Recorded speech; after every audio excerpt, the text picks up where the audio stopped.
Hi, hackers. Get ready for a super cool episode of Behavioral Hacks. We're diving into the wild world of occult economics. We've got an awesome episode of Behavioral Hacks lined up for you today. The Devil's Hedge Fund. How Lucifer owns the stock market. Trust me, you won't want to miss this. Let's begin. Forget your short-axis charts. Throw away your century-old technical analysis. This arena, this blood-soaked pit where fortunes are forged and futures are fractured. It's no longer solely human territory. There's another player, the ultimate player, an entity who perfected the art of the trade long before Wall Street was even paved. We're talking about the Prince of Darkness himself, stepping in as COO, CIO, and the one and only master trader of the Hell and World Stock Exchange. P doesn't need insider trading in our pathetic mortal sense. Leaked earnings reports, secret merger plans. That's amateur hour. That's for the small-time whales, the slick financial players who think they run the show. They are merely pawns on a board far larger, far older, and infinitely more lethal. The devil. He doesn't predict the market. He creates it.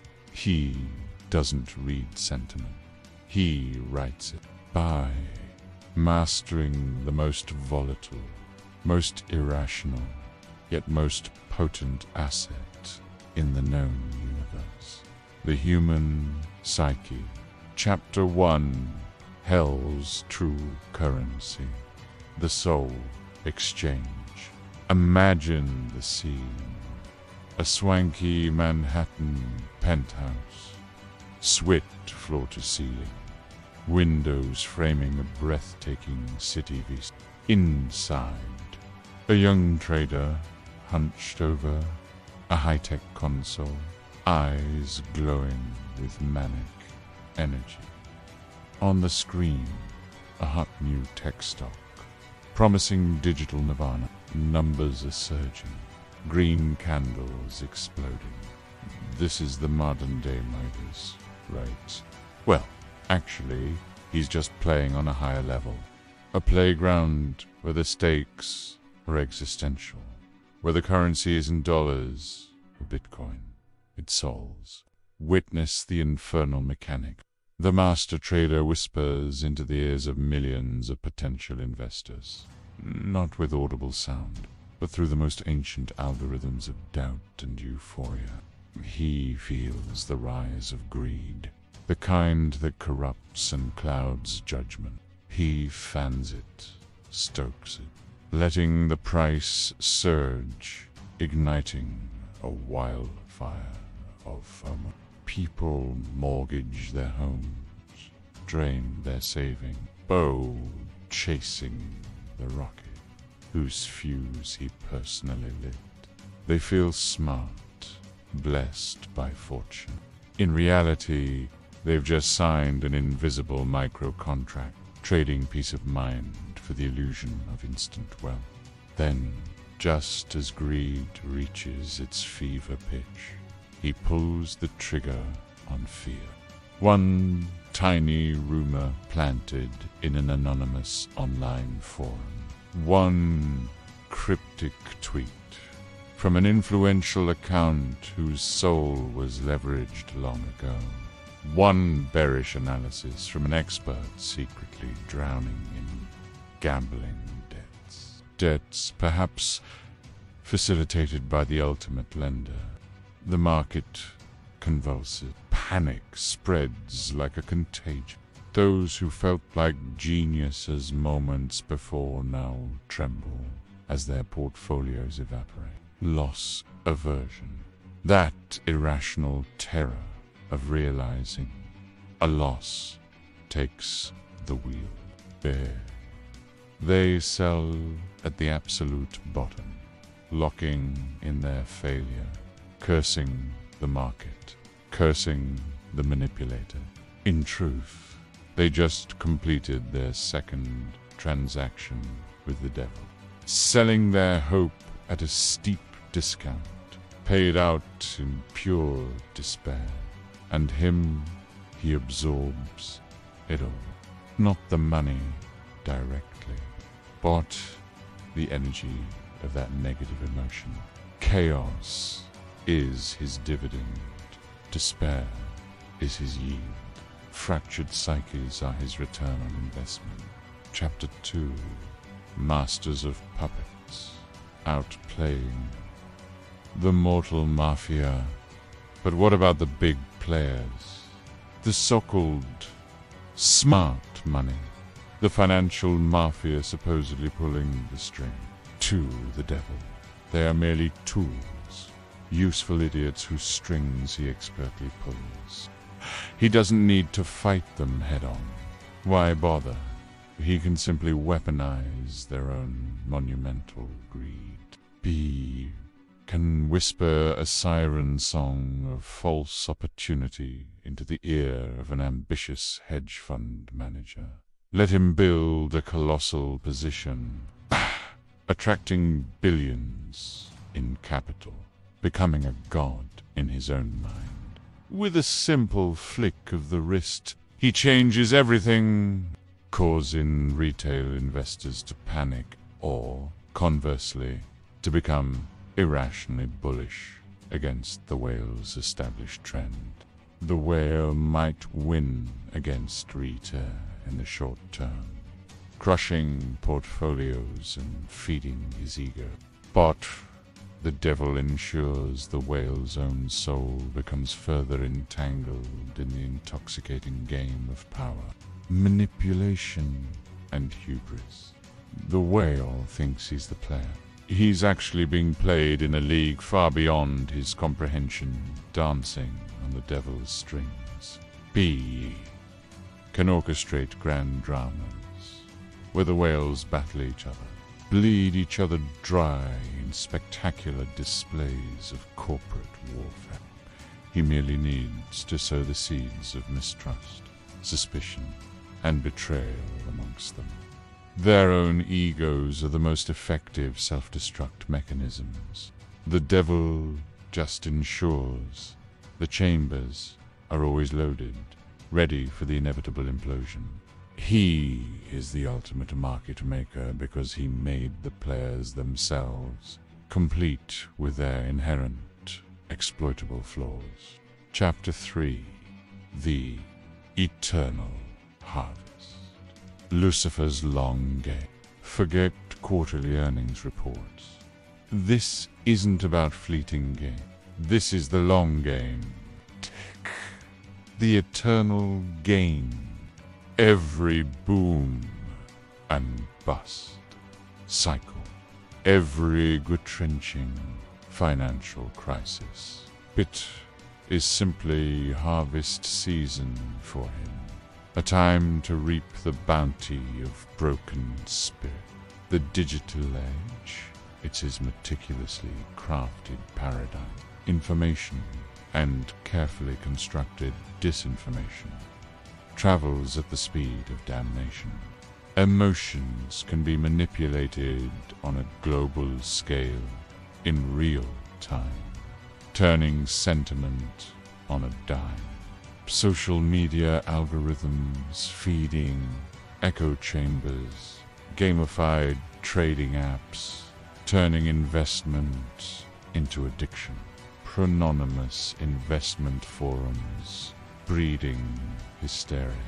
They're all just gleaming new instruments in his ancient infernal toolbox. He no longer needs elaborate temples or complex blood rituals.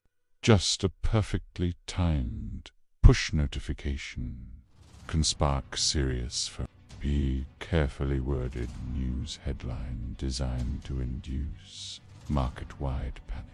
A charismatic crypto influencer promising Lambos, and lunar landings, paid richly in affiliate links and the mortgaged souls of his followers.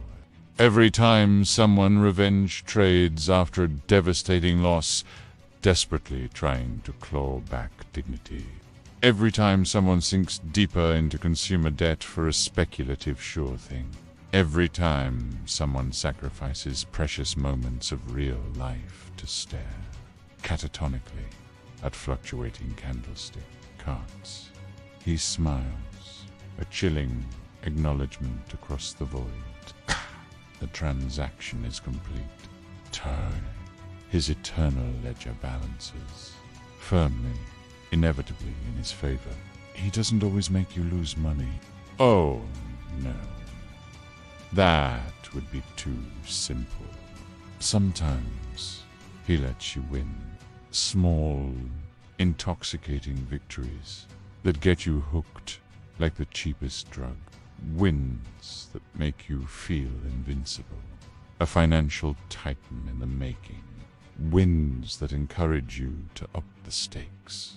Take bigger, more reckless risks. Until finally, you're gambling with something far more precious than capital. Your integrity. Your peace. Pavoe your very soul. Chapter 4. The Cosmic Joke. Your mind, his playground. There's a profound, almost unbearable irony in all this, isn't there? Humanity engineers this labyrinthine system called the financial market, draped in the noble rhetoric of efficient capital allocation and shared prosperity. Yet, it inevitably becomes the perfect, unflattering mirror reflecting humanity's deepest, ugliest flaws. Boundless greed that consumes reason. Crippling fear that paralyzes action. And a desperate, blind hope that ignores reality.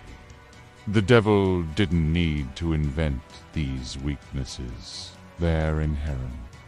He just needed to master their exploitation. He is the ultimate behavioral architect, the unseen hand guiding your irrationality. He knows your cognitive biases intimately, better than you could ever hope to know yourself. Confirmation bias. Heal. Ensure your feed is flooded with data validating your disastrously losing position. Angering bias. Peel. Chain your mind to your entry price, making the necessary cut loss feel like physical amputation. Herd mentality. He is the silent shepherd, expertly guiding the panicked flock towards the cliff's edge, or sometimes towards a seemingly lush pasture moments before. He sets it ablaze with unforeseen news, expertly guiding the panicked flock towards the cliff's edge, or sometimes towards a seemingly lush pasture moments before he sets it ablaze with unforeseen news. And the punchline to this cosmic joke: people blame the rigged system, the incompetent government, the predatory whales. Rarely, if ever, do they dare point the finger at the reflection in the screen, at the frantic, sweating little devil inside their own head, compulsively mashing those buy and sell buttons against all logic. Chapter 5. Your final stand. Wielding behavioral hacks against the darkness. So, facing this master trader is capitulation. The only option. Are we truly doomed to be mere collateral damage in his cosmic financial war? No. B. The battlefield shifts. Now. This is where you make your stand. This is where behavioral hacks becomes not just armor, but the very weapon you wield against the darkness engulfing the market psyche. What we've framed as the devil's traps in this dark narrative are fundamentally extreme manifestations of the cognitive biases and psychological pitfalls we relentlessly dissect on this channel. The very vulnerabilities he exploits, greed, aka FOMO, the devil's hook, recognizing that primal urge to jump in blindly is the first step to disarm you. A disciplined trading plan, forged in logic, not hype, is your impenetrable shield. Fear, loss aversion, or panic selling. The devil's feast. He feasts when you panic. Understanding risk management, employing rationals, and maintaining a steel-eyed long-term perspective are your blessed weapon. False hope, overconfidence, confirmation bias, the devil's whisper. He loves telling you you're untouchable after a lucky streak. Stay grounded. Stay humble. Keep learning relentlessly. Diversify your risk. Never, ever fall in love with a ticker symbol. Despair. Revenge trading. Gambling mentality, the devil's corner. When he makes you feel backed into a losing corner, desperate to strike back, recognize these signs of tilting. Step away. Breathe. The market will churn onwards tomorrow, but your mental capital, your sanity, is irreplaceable. The devil in this operational context might not be a literal pawned entity crunching numbers on a hellish Bloomberg terminal. He is the living personification of our own darkest, most irrational impulses when we confront the terrifying vortex of money and uncertainty. He is that insidious voice in the back of your skull screaming at you to break your own hard-won rules. Mastering behavioral hacks isn't just about padding your brokerage account. It's a far more profound act. It's about wresting back sovereign control from your inner demons. It's about forging the power to make clear, rational decisions in an arena deliberately engineered to shatter your reason. Do not let the devil in your head control your financial destiny. Starve those whispers of greed and fear before they consume you. Arm yourself. Learn how your own mind is weaponized against you. Recognize the psychological ambushes he lays at every market peak and trough. Subscribe to behavioral hacks. Obliterate. Blap that notification bell now. Because in the next chilling episode of our Occult Economics series, we descend deeper, exposing how fake market gurus employ insidious cut-like tactics and psychological manipulation to fleece their flock. Share this transmission. Send it to anyone you know navigating the treacherous waters of the market. Help them fortify their soul and their portfolio.